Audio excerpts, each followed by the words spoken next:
Rotary club Kasmabad और inner wheel club Hyderabad Indus के इश्तराक से हाइपरटेंशन आगाही सेमिनार का इनेकाद अब्दुल्ला मॉल कम्युनिटी हॉल में किया गया। सेमिनार में डॉक्टर शौकत मेमन को बतौर मेहमान मुकर्रर मदऊ किया गया। इस मौके पर सदर फैसल अकबर, सेक्रेटरी हारून जमाल, मेंबर्स डॉक्टर प्रदीप कुमार, फरीद लाशारी व दीगर ने मेहमानन का इस्तकबाल किया। सेमिनार में रुबीना राव, समीना शाह, मेहर जैदी, सादिया, फरीदा अब्बासी, इम्तियाज उरसानी समेत दीगर ने भरपूर शिरकत की। डॉक्टर शौकत मेमन ने हाइपरटेंशन से मुताल्लिक तफसीली आगाही फराहम की, जबकि शुरका की जानिब से किए गए सवालात के भी तसल्ली बख्श जवाब दिए। इस मौके पर मुंतजमीन की जानिब से मेहमानान को अजरक के तहफ़ भी पेश किए गए। और जैसे कि मालूम है कि दिल की बीमारियां और ब्लड प्रेशर की बीमारियां बढ़ती ही जा रही हैं, तो आज का जो हम प्रोग्राम किया था ये आगाही का प्रोग्राम था, अवेयरनेस का प्रोग्राम था।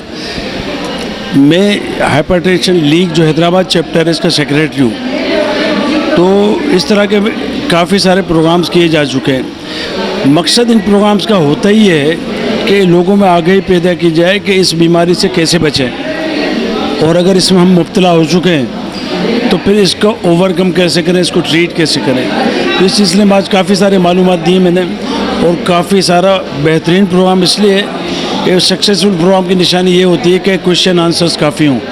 तो आज क्वेश्चंस बहुत ज़्यादा हुए और ये इतनी जो अवेयरनेस हुई है, मैं दरख्वास्त की कि इस अवेयरनेस को आगे प्रमोट किया जाए, लोगों को बढ़ाया जाए ताकि ये वाइडली एक्सपेंडेड हो जाए। Faisal Akbar, club president of Rotary Club Hyderabad Qasimabad. जैसा कि रोटरी क्लब हैदराबाद कासमाबाद 2008 में चार्टर्ड हुआ और तकरीबन 15 साल से हम मुख्तलिफ शोबों में लोगों की खिदमत कर रहे हैं। इसी में आज हमने हाइपर टेंशन अवेयरनेस सेमिनार का इनेकाद किया। हमारे साथ इनर व्हील क्लब इंडस भी शामिल था। इसमें हमने हैदराबाद के लोगों को इनवाइट किया और हाइपरटेंशन के बारे में अवेयरनेस दी, जिसमें हमारे मेहमान खुसूसी थे हैदराबाद के मशहूर डॉक्टर शौकत मेमन।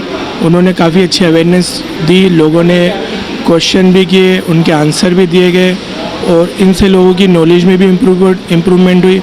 और इस तरह रोटरी क्लब हैदराबाद कासमाबाद मुख्तलिफ एरियाज़ में काम करता रहता है और इंशाल्लाह करते रहेंगे। ठीक, थैंक यू।